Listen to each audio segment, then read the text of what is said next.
Kaixo, egun ondan hori.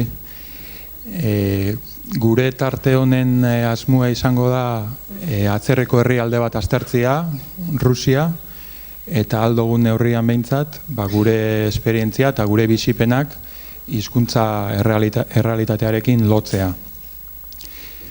Lehenbizi nik aurkezpen bat ingo ni Mikel Artola naiz, AFM-etik handator, makina herramienta ekoizleen elkartia, eta lehenbizi nik aurkezpen bat ingo eta ondoren hitza emango diet nerekin dauden Sergio Ruiz de Larreari eta Rafa Aranzabalei.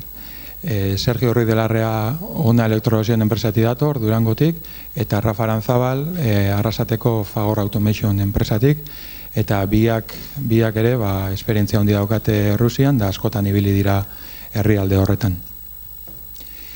Nik ingoeten aurkezpenak batez ere bizati eukiko ditu, bizati ezberdin. Lehengua ekonomikoa izango da, industriala, gure lanarekin da, gure jarduerarekin lotura zuzena daukana, eta bigarren zatia izango da, alderdi linguistikoa jorratzen duena, ez?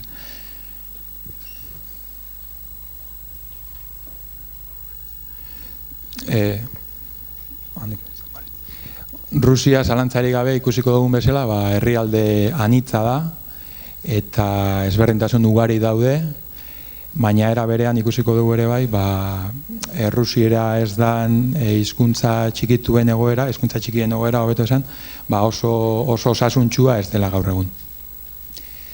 Hasteko, horlakoetan egin ohi den bezala, datu orokor batzuk, aurrerapen gisa, Errusiako azalera, 17 milioi metro karratu, munduko herrialderik handiena, diferentzia handiakin, munduko azaleraren 11% baino gehiago dauka, eta biztanleei dagokionez, munduko 9. herrialderik handiena, diferentzia dago, munduko handiena metro karratuetan, 9. bakarrik, populazioari dagokionez, orduan, dentsitate nahiko bajuko herrialdea da. Dauzkalako, jende oso gutxi bizidan eremu asko dauzkalako. Mapari erreparatzen baldin badiogu, oso esanguratsua da, holako lur zabal batean, 16 estatu, 16 herrialde ezberdinekin muga egiten duela, eta 12 hiri dauzka, milioi bat biztanle, baina handiagoa diranak. Eta horietan zalantzari gabe bi handienak eta bi ezagunenak, Mosku hiriburua eta bigarrena San Petersburgo.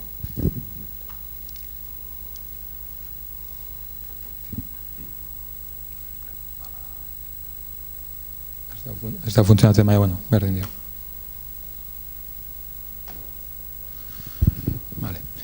Beste mapa bat, olako lurralde handi bat kudeatu ahal izateko, handitasun hori nolabait txikitu behar da, homogenizatu behar da. Eta orduan, banaketa arrunt bat izan ohi da, lurralde osoa 7 eremu ezberdinetan banatzea.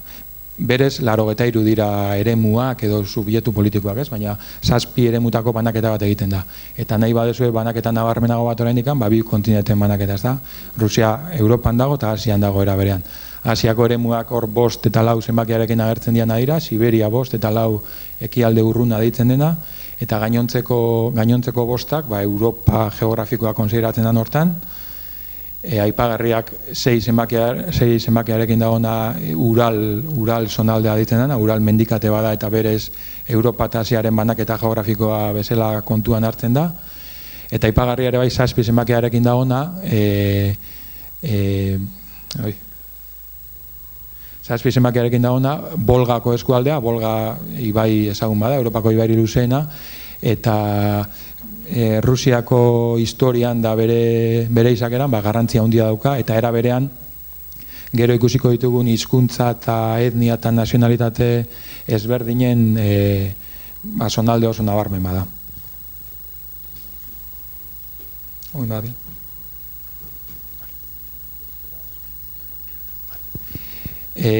Datu ekonomiko batzuk askar-askar,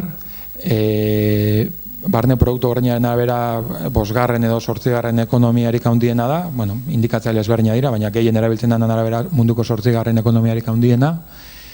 Eta 2013 urterako espero dan hazkundia 3,7%.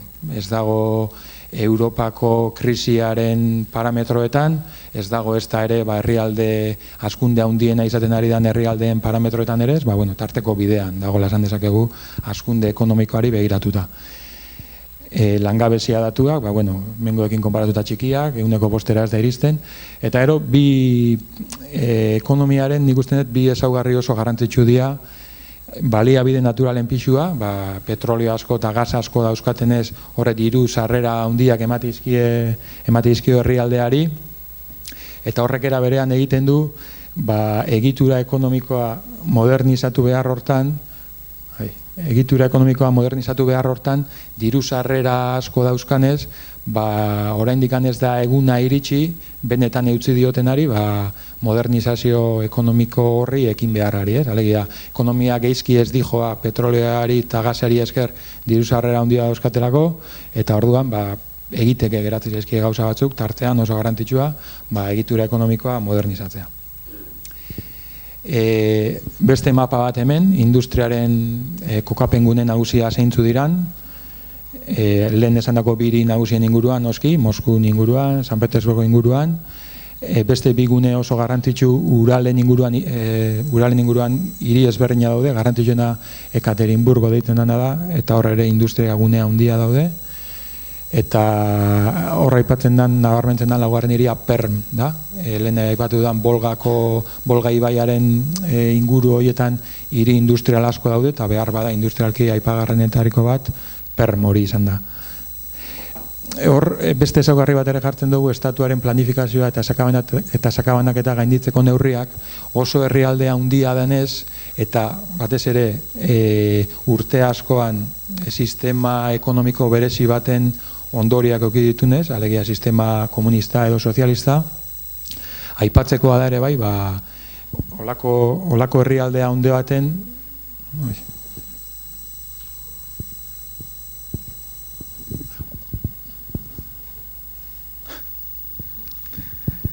olako herrialdea handi baten, sistema komunista horrek bultzatuta, ez dira gutxi, aipatutako 4 eremu horietaz kanpo dauden beste hiri industrialak, Siberia eta ekialde urrunean txikiagoak, eta gaur egungo egoera saiarekin egia zen, baina hiri industrialak asko daude.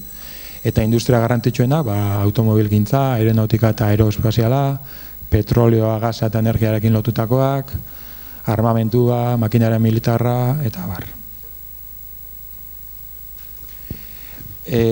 Gure sektoreari gertuago begiratuz, makina herramienta sektoreari, hor ikuste dituzue azken urteetako datuak, eta bi maila ezberdin nabarmentzen dira berala. Alde batetik bertako ekoizpena eta esportazioari dagozkionak, eta beste alde batetik importazioari eta kontsumari dagozkionak. Errusia ekoizle bezala, zeharo apalduta dago, duela urte asko erregimen komunista erori aurretikan herrialde garrantzitsua zen, munduko handienetarikoa eta bar, baina urte asko daramatza ekoizle moduan herrialde nahiko apala dela. Gaur egun adibidez, munduko 20. ekoizlerik handiena da, atzean dago. Eta hortaz gain industria oso sarkituta dago, bera aipatuko dut pixka bat. Baina beste bi parametroen arabera, importazioa eta kontsumoaren arabera, alegia merkatuaren parametroen arabera, herrialde garrantzitsua da noski, eta horrek egiten du gure enpresa eta beste hainbat lekutakoak ara maiz jutea. Denbora gehiago gauten daiz transparentzia gakoitzea, uste hori izango gara.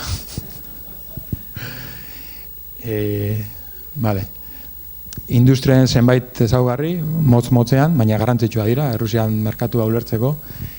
Alde batetik zaharkitze oso nabarmen bat antzematen da, ezta? Bertako denak ez, eta kanpo inbertsio asko jaso duten industria gutxiago, baina bertakoak berezkoa diren industria makina erramenta adibidez, oso zaharkituta dago, oso modernizatzeko beharra handia dauka, eta gure enpresekan egunero aurkitzituzten enpresa, ez dira enpresa puntako enpresak esan dezagun, ez? Beharra handia daukate modernizatzeko. Bestalde, sistema komunistaren beste arrasto oso garrantzitsu bat, enpresa asko oso handia ziren, guztiz integratuta zeuden, prozesuaren lehenengo piezatik azkenera arte enpresa berdinan egiten zuten, da orduan enpresa erraldoi, flexibilitate gutxikoak eta lehiakortasun oso gutxikoa sortzen zituzten. Da hori, neurri baten saiatzen ari dire aldatzen, baina oraindik errealitatean olako enpresa asko daude. Eta hirugarren ezaugarria, bigarrenarekin ere oso lotuta, merkatutik urrun xamar bizi izan dira bertako fabrikanteak, ez? Eurak ez ditut, euren ekoizpena esan egoten lotuta bezero bati egindako salmenta baten baizik eta estatuak helburu batzu finkatzen zituen, da horren arabera asko ekoizten izan, baina gero makina horrek Euskal Landora juten ziren. Kasu askotan, biltegi batzuetara eta ez bezero baten gana.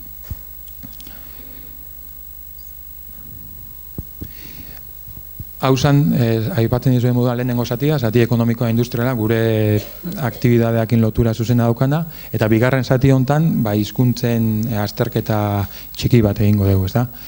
Lehenengo beste mapa ezberdin bat, leheno herrialdea 7 zatitan banatzen gendun bezala, orain estatua daukan banaketa ofiziala, 83 subjektu politiko. Eta ez hori bakarrik, baizik eta 6 subjektu tipo ezberdin, ezta? 83 artean 21 errepublika daude, 9 krai, 46 oblast, 4 autonomia oblast bat, eta 2 hiri federal, Mosku eta San Petersburgo. Bakoitzak autonomia maila ezberdinekin, eskubide ezberdinekin, eta egia esan ulertzeko konplexua. Errusiera nun hitz egiten da. Alde batetik noski Errusian, gero datu gehiago ikusiko ditugu, baina beste alde batetik Sobiet Batasunaren eraginagatik inguruan Errusierazko kulturatik edate duten herrialde asko daude, ezta. Hor kolore argiagoan markatuta daudena dira, eta leheno Sobiet Batasunaren parte izan ziranak. Asia erdialdeko 5 estatuak, Kazakistan, Uzbekistan, eta beste 3, Kaukasoko 3 estatuak, Georgia, Azerbaijan eta Armenia, Baltikoko 3, Lituania, Letonia eta Estonia. Hor, aipatzen dituan guztietatik, Errusian erabilera hor da bajuena, hor bertako hizkuntzak garrantzi asko dauka, Errusiera hitz egiten da, eta jendeak badaki batez ere adin batetik aurrera, 50 urtetik gora arrunta da jende gehienak Errusiera ezagutzea, baina jende gaztean artean hor ez da inbeste Errusiera hitz egiten. Eta azkenik beste 3 herrialdetan ere, Errusiaren eragina oso nabaria da, Ukraina, herrialdea handi bat, 40 milioi biztanlerekin, Bielorrusia eta Moldavia. Eta beste mapa bat, antzekoa, baina ezberdina. Kolore urdin ilunak islatzen du Errusiera non den nagusi edo gehiengoak Errusiera hitz egiten duela, eta urdin argia berriz gutxiengoak, Errusiera gutxiengoak hitz egiten duena. Baina trampa txiki badauka, izan ere urdin argi dauden leku edo eremu gehienetan oso jende gutxi bizi dela. Osea, horre hiri handi oso gutxi dago. Orduan, hiztun kopuruan arabera ez da mapak islatzen dunan berdina. Adibidez, Errusian 180 daki errusieraz, 180 lehenengo hizkuntza, bere ama hizkuntza da, baina jakin 180 daki, hau da 2 bat bakarrikan dago errusieraz dakiena Errusian. Eta errusiera hiztunen arabera, errusiera da munduko 8. hizkuntzarik handiena, baina mundu guztian errusiera dakitenak elkartuta, munduko 5. da. Hau da, 8. bakarrikan errusiarrekin kontatuta, eta munduko 5. gainontzeko herrialdeko hiztunekin kontatuta.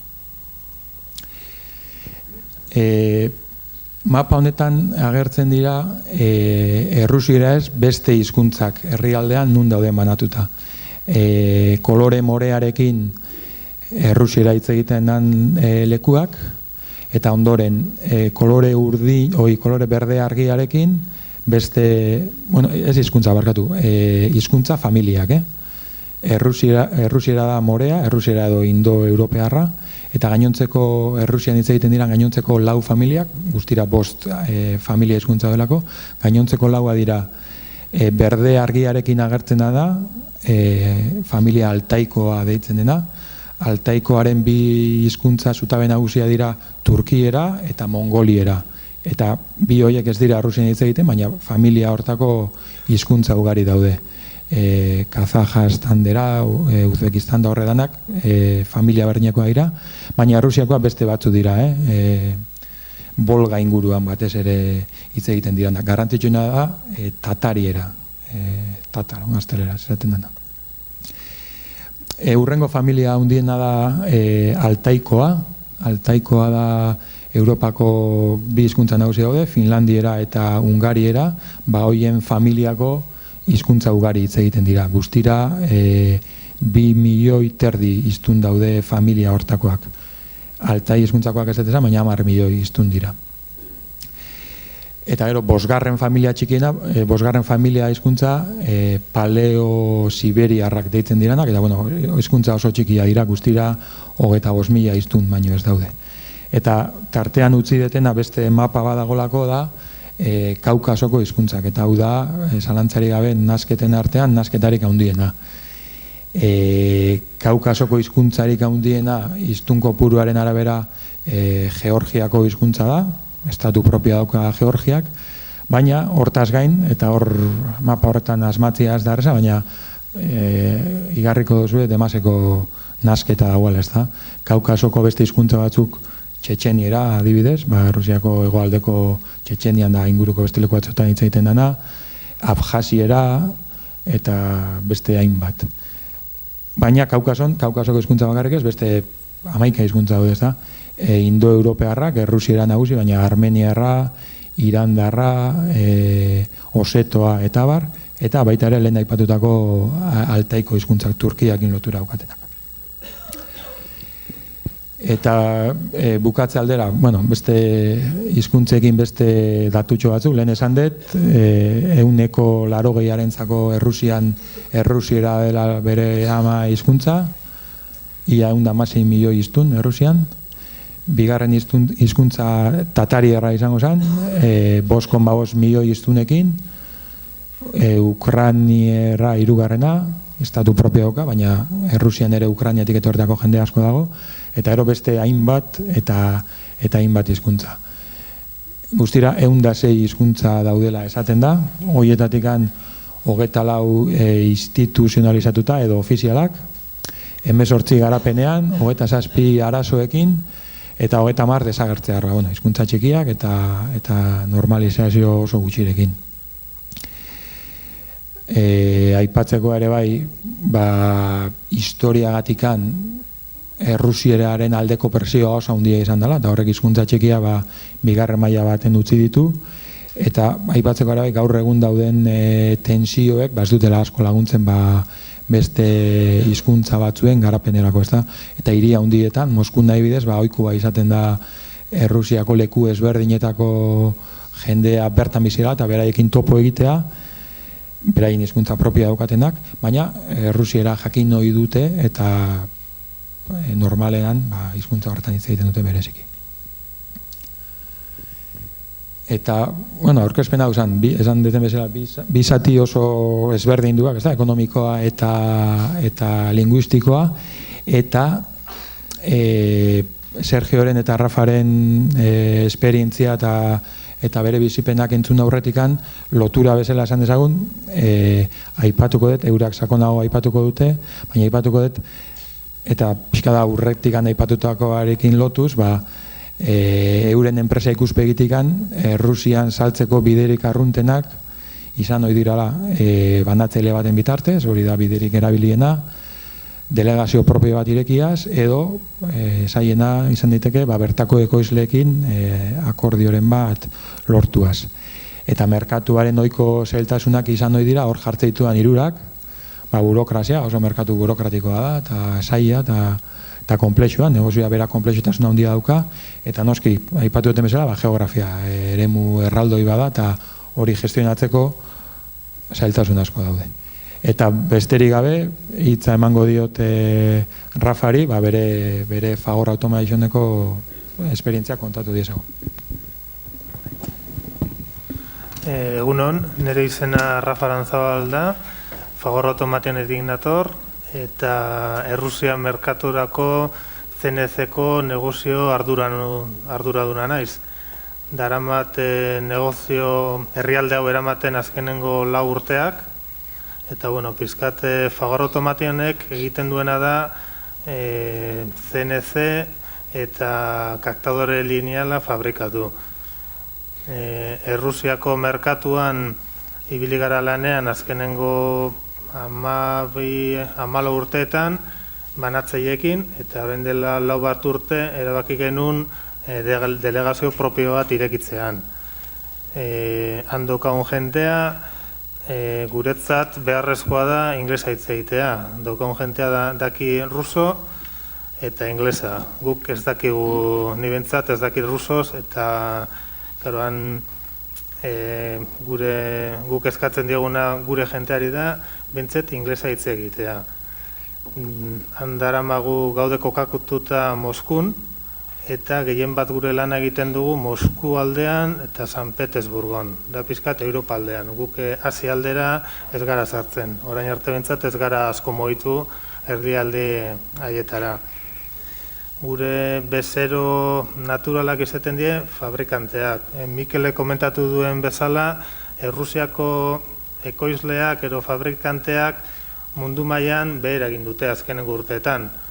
Orduan gure bezeroak poliki-poliki berutza egin dire, bezero potentzialak. Baina Errusia bai konsumo aldetik da oso merkatu importantea. Munduko 10garrena, ero 12garrena konsumo aldetik. Orduan guk Errusian delegazioa ireki genuen, kanpotik datozen makinei zerbitzu emateko eta arlo hori landu egiten dugu. Komentatu duen bezala Mikelek, han eukitugun zailtasunak izan die burokrazia, delegazioa irekitzea oso esaia izen da, papeleo pila bat egin behar da, eta hizkuntzare guretzat kriston barrera da. Gehien guk ez dakigulako ruso. Harremanak daukasunean bertako jentearekin, maila baten inglesa hitz egiten dute, eta zuk zuzenean beraiekin hitz egin dezakezu, eta enteratzen zea zertaz doan negoziazio arlo ezberdinak.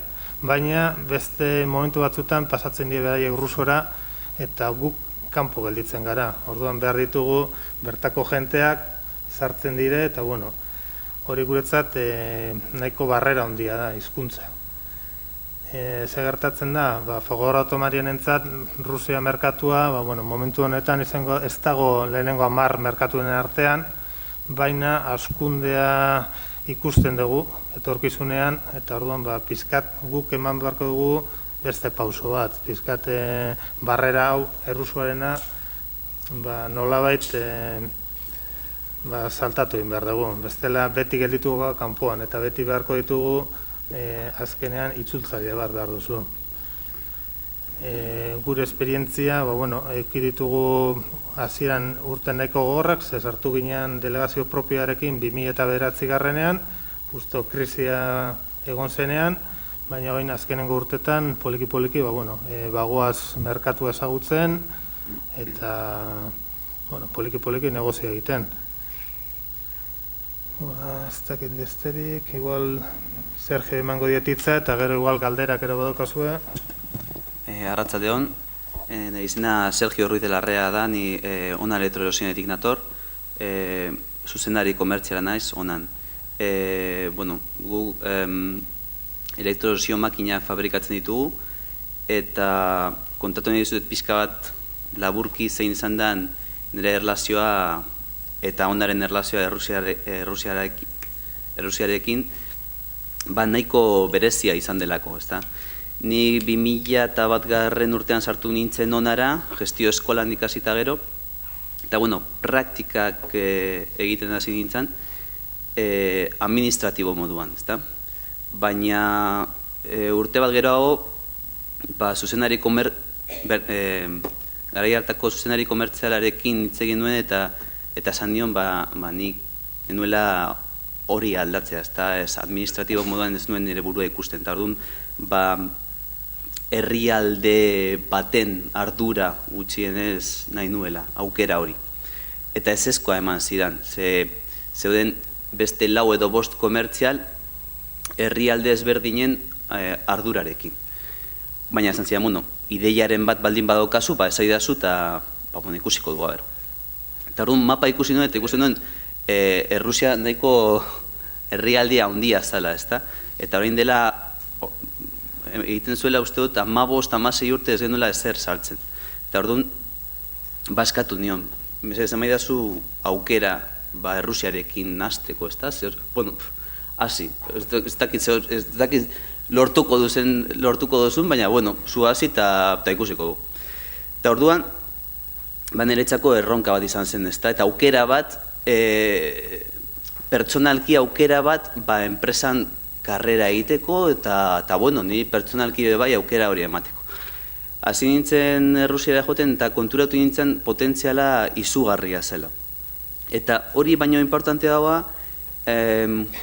Errusiarren, ez dakit, lan egiteko era edo erlazionatzeko era nahiko interesgarria zela. Adibidez, Txinan joten zara eta merkatua da prezio. Joten zara Alemaniara edo Suizara eta made in Germany edo lako, esaten dizut, eta nahiko zaila da hortan sartzea. Baina Errusia da erlazio pertsonalak oso garrantzitsuak dira, eta beraien kulturan eta beraien buruan sartzeko gai baldin bazara, orduan daukazu aukera ona saltzeko eta beraiekin kolaborazio bat eukitzeko eta hori. Orduan, konturatu nintzen bebai, Rusian jendeak ez duela ingelesez edo beste hizkuntzaz hitz egiten, bakarrik Errusiaz. Eta itxu baten moduan sentitzen ditzen, ezta? Itxu aurreko baten beharra neukala, baina azkenean ezin nuela ikusi, bakarrik ibili, baina ikusi ez, eta nik ikusteko irrikitan nengoen. Eta orduan, ikusteko era eta hortan sartzeko era izan zen, ara jotea urtero, eta, bueno, entzunaz eta beraiekin papiskat hitz eginez eta Errusia ere ikasi nuen. Ez da erraza dakizue hizkuntz bat hitz egitea, ez dut ondo hitz egiten, baina gutxienez ulertzeko, baina esan dezaket beraien kultura eta hizkuntza ulertzen baduzu, sentitu egiten baduzu herrialde hori, azkenean zure aukera asko hobetzen dela, saltzeko. Eta orduan, orain, joten naiz Errusiara, gure kompetentzia Japonetik edo Suitzatik dator, baina beraiek makina honekin bakarrik datoz. Eta bakarrik esaten dut, karo, guk negozioak jendiarekin egiten dugu. Pertsonak eta pertsonak. Hemen dago ni, eta beste, eta nire aurran dago beste pertsona bat, beste erruso bat. Gure kompetentzia oso, handia da, makina honak eta, baina ez dakite zer Errusiari buruz, kulturari buruz, ez dute sentitzen herrialde hori, eta azkenean behar dute itzultzaile bat, eta beraientzako oso salmenta zuzen horiek edo erlazio zuzen horiek egitea asko kostatzen zaie. Eta hor ikusi dut denetzako abantaia. Orain, beraiekin zuzenean hitz egin eta orduak ematen ditugu hitz egiten, azten zara familiari buruz, pixka bat edan, ez da... Ondo, mesedez, ulertu idazu ez, beraientzako oso garrantzitsua da hori, ez dakit, gu ardauaren bitartez egiten du negoziak eta beraientzako, pixka bat, vodka da... Pixka bat zaila, baina, azten zara horri buruz hitz egiten, eta azkenean konturatzen zara, pertsona horien, ez dakiz zelan esan, barnera, ez da sartzen zarela, eta orduan, ja makina, ez dakit, Suitzaren makinak edo Japonesen makinak, ez da hain garrantzitsua. Garrantzitsua dena da, beraiek ikustea, zerbitzua emango diezula, zurekin kontaktuan jarri aldirela eta beraien hizkuntzan hitz egitea gainera eta zuk ulertzen duzula ez bakarrik beraien beharrak, lanaren beharrak, baizik eta beraien pertsonen egoera Errusia herrialde moduan eta badakizula azkenean zelan erlazionatu beraiekin. Eta bueno, hori izan da nire esperientzia, banatzaien bitartez egiten dugu lan, orain hasi gara pentsatzen delegazio bat irekitzen, igual, eta bebai fabrikate batekin harremanetan gaude. Orain Errusia bigarren edo hirugarren merkatua da guretzako, bigarren edo hirugarren merkatua bilakatu da, eta batez ere ondo ulertzen dugulako, Errusia ondo ulertzen dugulako ez bakarrik makinaren inguruan dauden gauzak, baizik eta pertsonaren inguruan dauden edozer gauza. Eta, bueno, hau izan da nire esperientzia Rusiarekin, eta nahi baduzu ez dakit galderarik edo